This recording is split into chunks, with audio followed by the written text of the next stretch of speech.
And look, this is absolutely sensational. Nigel Mansell in the pits. Nigel Mansell's been in for a pit stop. He's put on tyres.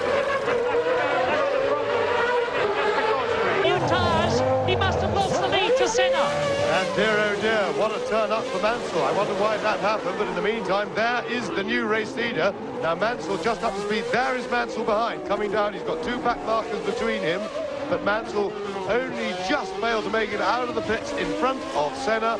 Jonathan will give us news as to why he came in. Well, there was indeed some rapid action there, and the problem was a puncture for Nigel Mansell. He came in for a straightforward tyre stop and is now underway. Oh, what cruel luck for Nigel Mansell. Now, Senna in the lead. There is very little doubt in my mind that Mansell, as long as that set's a good one, will catch Senna in the 7 or so remaining laps. But getting past him will be another matter even in the Williams Renault, and it won't. Life is not going to be made any easier by having these two back markers in front of him. Now, Senna may get reward for hanging on in there for so long. But certainly he would think this is a pretty lucky win if he can do it. But at last, we've got an exciting finish on our hands. Ayrton Senna into his 73rd lap, and he's leading Nigel Mansell by 5 seconds, with Mansell having to leave the pit lane and speed up.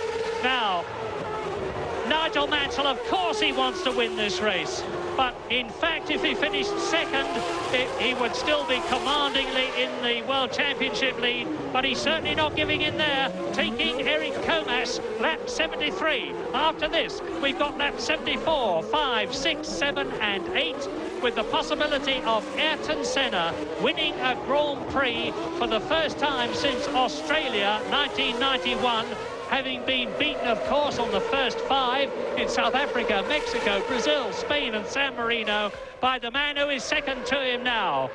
Bitter, bitter luck for Nigel Mansell. There he is in second place. Now, let's see as Senna goes through at the end of this lap whether Mansell has lapped faster on the first flying lap that he's had since he left the pit lane. I'm just getting through the pits now because Ayrton Senna will be coming past our position shortly. He has just done so, and Senna has gone through. Nigel Mansell is exiting the Rascasse up towards the start and finish line into lap 74. And so it's down to 4.3 seconds, but I can't see Mansell catching him. Well, he's going to catch him. New lap record for Nigel Mansell. He's got fresh tyres on, obviously. Tremendous grip advantage. And he really put his life in, or his race in Eric Comas's hands when he went through at the Mirabeau. Then he came from a long way back, so he's in real racing, charging mood, Mansell. And there is the new lap record captured up, and that's knocked a whole second off, or just more than a second than Mansell's previous fastest lap. Remember, he's got fresh tyres on, maybe an absolutely crucial advantage in the battle to get past Senna, but Senna can and will, I'm sure, make his McLaren grow immensely in width when Mansell catches him. Mansell will catch him by the end of the next lap, I would have thought. Mansell absolutely flying. About halfway around the next lap at this rate. This is really exciting stuff. This is coming up towards the end of lap 74 in this 70-lap race, 78-lap race, and you're looking at the first and second place man. Nigel on fresh tyres, he's got an advantage there, but as James has said, the Brazilian will be able to position his McLaren Honda all the way round the circuit to make it desperately difficult for Nigel Mansell to get past. And there's another new lap record for Mansell, 1 minute 21.598, which is nearly 2 seconds faster than the previous lap record and quicker than Brundle. They're coming down now to lows again. Getting very close to sort of qualifying speed. Mansell's back marker in front of Senna. It'll be crucial for Senna to get past him. It's Dallara and JJ Leto. He's quite experienced, but he could be excused for not knowing what's going on, and that we've got a major battle for the lead right behind him. Senna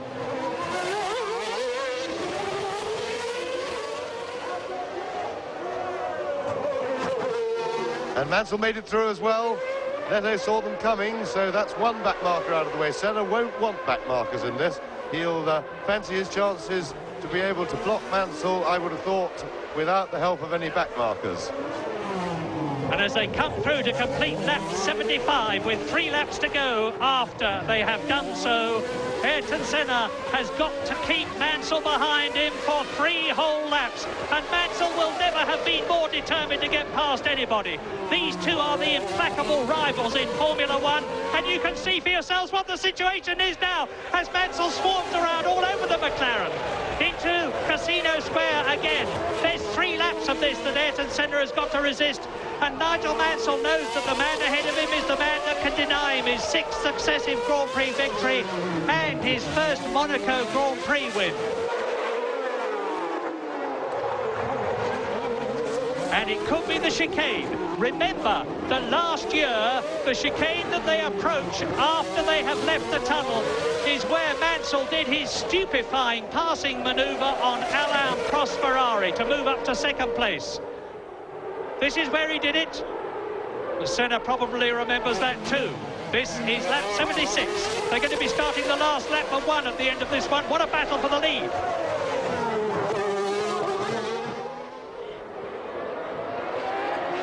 Senna closes the door. Out of the swimming pool.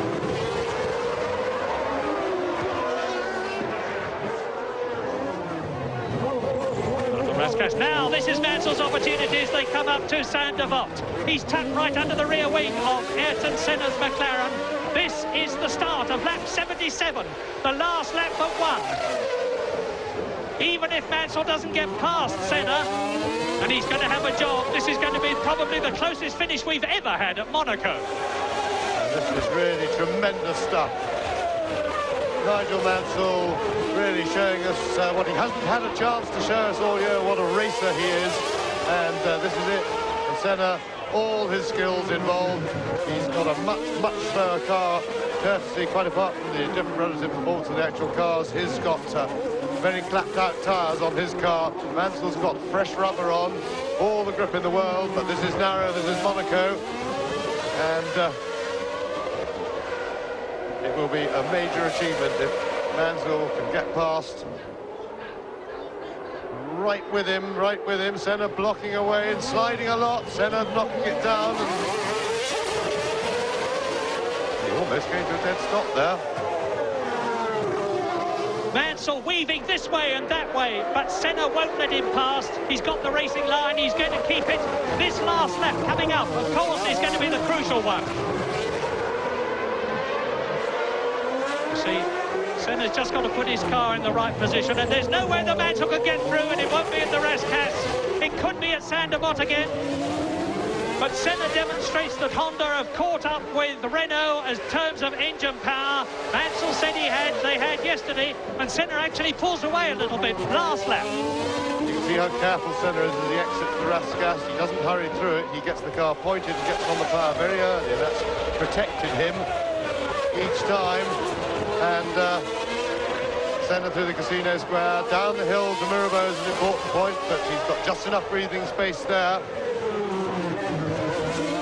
from Nigel Mansell, and it's going to be from the chicane onwards.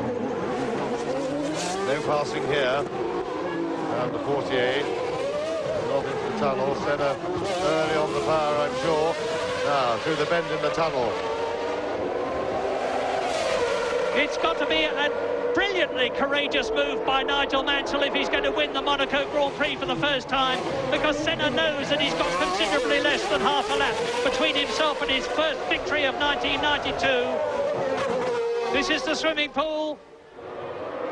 It's only the left here, the right again, the left, and into the Rascasse. And I do not see how Mansell, even Nigel Mansell on fresh tyres, is going to be able to get by. He can't. Ayrton Senna has won the Monaco Grand Prix, almost certainly, as he exits the Rascasse. Mansell closes, but it's too late, and Ayrton Senna wins at Monaco for the 5th time in 6 years. An incredible achievement, and I think he's blown his engine as he does so. And a supreme disappointment for Nigel Mansell, but look at him waving. I'm sure he is thrilled because Nigel Mansell showed us his great qualities as a racer, and that was tremendous stuff. Unlucky for Mansell, he so much wanted the win, but he did himself tremendous credit there, and a really fabulous finish to the Monte Carlo Grand Prix. And Ayrton Senna, in winning his Monaco Grand Prix, has equalled the record of the great Graham Hill and has won in the process the Graham Hill Trophy. It's not all that often that Senna expresses emotion from the cockpit, but my goodness, he's doing it now.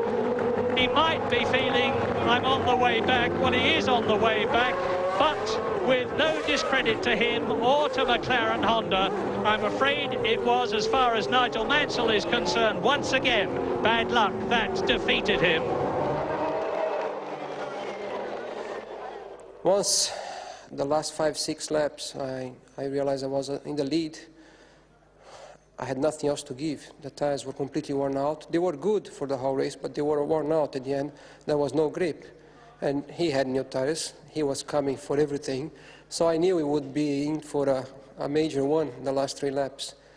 But it was exciting, but very difficult, because he was several seconds faster than me for every lap. And I had no grip to put the power down, so it was like on ice driving around. And fortunately, I think we were only 3 or 4 laps that way. Thank you, Ayrton. Nigel Mansell, desperately hard luck for you here at Monte Carlo, that elusive first win still. What actually happened, Nigel? You were 28 seconds in the lead and then you disappeared into the pits. Tell us what happened. Coming through the tunnel, I almost lost it, and the back end just went down. And I knew immediately I'd picked up an instant puncture. The problem was I was halfway from the pits, so I had to drive so slowly to get to the pits. The car was, the brakes wasn't working because it was only on 3 wheels, and I think I probably lost about 10 to 15 seconds just getting it back to the pits. And then we had a longer pit stop than normal, and as I came out the pit I could see Ayrton go by, and I knew then that the race was probably lost, but as you